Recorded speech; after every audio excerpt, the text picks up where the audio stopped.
मनोटिया। सुनील कुमार मनोटिया। अच्छा, आपका क्या कार्य है? मैं नगर निगम में सैनिटरी सुपरवाइज़र हूँ।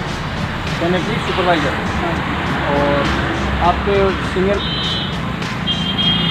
Sanitary inspector, food inspector Ravi Shekhar. तो आपके पास कितने कर्मचारी हैं? टोटल 30 कर्मचारी हैं। 30 कर्मचारी।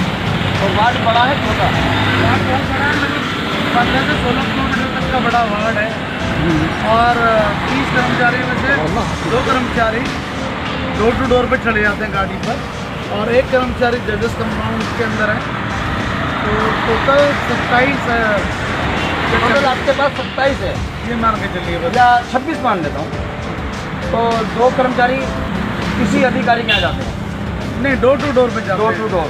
और 2 बाकी 1 जज साहब के यहाँ जाता है। जज साहब के भी जाता है? जज साहब की कंपाउंड है पूरा। कंपाउंड में क्यों जाता है? वो नगर निगम का है जज या कचहरी का जज? नहीं, वो जो इलाका क्षेत्र तो अपना ही है ना नगर निगम का। एक नगर निगम अपना है, तुम्हारा कर्मचारी अपना है, जज अपना नहीं है ना? नहीं, जज कॉलोनी जज कंपाउंड है। तो जब जज कंपाउंड के अंदर रोड तो नगर निगम का ही है।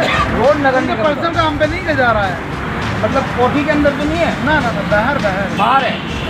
मैं वही पता करना चाह रहा हूँ, क्योंकि आप ही नहीं, मैंने देखा कि कुछ कर्मचारी जो सड़क पर काम जिनकी ड्यूटी है उनको आधा अधिकारियों के घर भेज देते हैं। उनके हमारे वार्ड में। हाँ, उनकी ना तो तनख्वाह बढ़ा के भेजते हैं, ना उनको कोई प्रमोशन दे के भेजते हैं।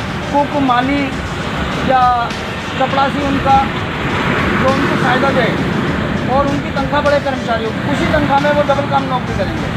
तो मैं इसलिए आपसे एक सवाल कर रहा हूँ। मैं मुस्क पार्टी सैलानी न्यूज़ 19 इंडिया की तरफ से, और आपको बताना चाह रहा हूँ कि सुनील मनोटिया जी से मैं बात कर रहा हूँ।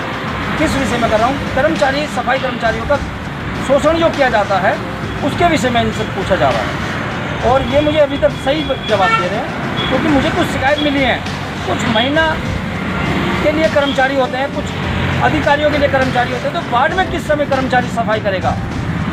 और उनकी ड्यूटी का कोई टाइमिंग कोई भी नहीं है। जो 8 घंटे ड्यूटी है तो वो 8 घंटे ड्यूटी देकर अपने घर जाए।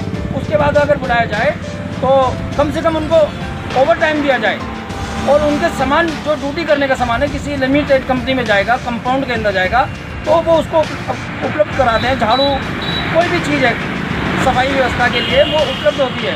और ये एक नगर निगम ऐसा वार्ड विभाग है जो कि ना झाड़ू भी नहीं मिलता, लेकिन मिलता है संबंध। जैसे सपोज करो हमारे पास 28 कर्मचारी हैं, तो 28 में से फावड़े मिलेंगे, तस्ले मिलेंगे, झाड़ू मिलेंगे, है ना, ये सब मिलता है। लेकिन अब वो कई बार क्या होता है, चुर जाता है, घिस जाती हैं झाड़ू है, तो फिर उसको कर्मचारी उसको मेंटेनेंस करता है। एक झाड़ू आपकी नज़र आपके लिए कितना चलनी चाहिए? एक झाड़ू लगभग 1.5 महीने चलनी चाहिए। तो उसके बाद हर महीने का सामान प्राप्त होना चाहिए ना, नगर निगम से या कंपनी से? कायदे में होना चाहिए। तो ये क्यों बनाते हैं अपना? बस कर्मचारी नहीं बनाएंगे तो फिर तो आप उस पर डीडी चढ़ा दें ठीक कर? नहीं, हम नहीं चढ़ाते। तो आप सुपरवाइजर स्थायी है या सहायक सुपरवाइजर है? शायद। तो आपके ऊपर यानी सुपरवाइजर हैं? नहीं, जो जिनके उसमें आप काम कर रहे हैं? नहीं, मेरे ऊपर कोई सुपरवाइजर नहीं है। कुछ सुपरवाइजर हूँ, मेरे ऊपर मेरी रिपोर्टिंग सैनिटरी फूड इंस्पेक्टर को है। नहीं, ये तो आपको अगर अभी चेंज किया जाए आपके सफाई का कार्य में तो आपको जाना पड़ेगा, क्योंकि आप स्थायी नहीं हैं, यानी सहायक हैं आप। आपके ऊपर स्थायी सुपरवाइजर का आदेश है? नहीं, आप उनके अंडर है, वो कौन है? आपको ऐसा मेरे के अंदर कोई प्रोसीजर ही नहीं। प्रोसीजर तो यही है। मैं आपको ये बताना चाह रहा हूँ, यदि कोई स्थायी सफाई नायक है तो वो कोई PhD करके नहीं आया। नहीं, मेरठ के अंदर यदि सफाई नायक है तो कोई PhD करके नहीं आया। तक काशी पे बने, ये मेरठ की एक नगरायक महोदय की व्यवस्था है कि किसको सुपरवाइजर बनाते हैं। तो आपको लेटर मिला था? हाँ, जॉइनिंग लेटर है। सुपरवाइजर तनख्वाह में कुछ आपको बढ़ोतरी दी है? इंक्रीमेंट होता है। क्या बढ़ोतरी? जनरल में वेतन नहीं करता है। तो आपको प्राप्त हुआ वो वेतन? हाँ, मिला है। क्या वेतन आपका? वेतन क्या है ये तो पूछने वाली कोई बात नहीं, सुपरवाइजर को क्यों स्थायी सुपरवाइजर का वेतन नहीं, है? मैं क्यों बताऊँ आपको? अपना वो ऊपर है।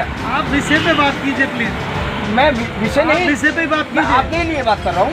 आप एक सहायक सुपरवाइजर और आप बोले कि आप स्थायी सुपरवाइजर हैं। हाँ, यदि ये अभी मेरिट की व्यवस्था है। अभी मैं मैंने बोल रहा हूँ आपसे, मेरिट में कोई स्थायी सुपरवाइजर है क्या? मेरठ में करीब 16 स्थायी सुपरवाइजर हैं कहाँ से आए हो? जिनके अंडर कोई ट्रेनिंग करके आए क्या? उनको ट्रेनिंग नहीं, उनको पढ़ाई के माध्यम से शायद दिया गया है, मैंने सुना है। बाकी और सब अनपढ़ हैं।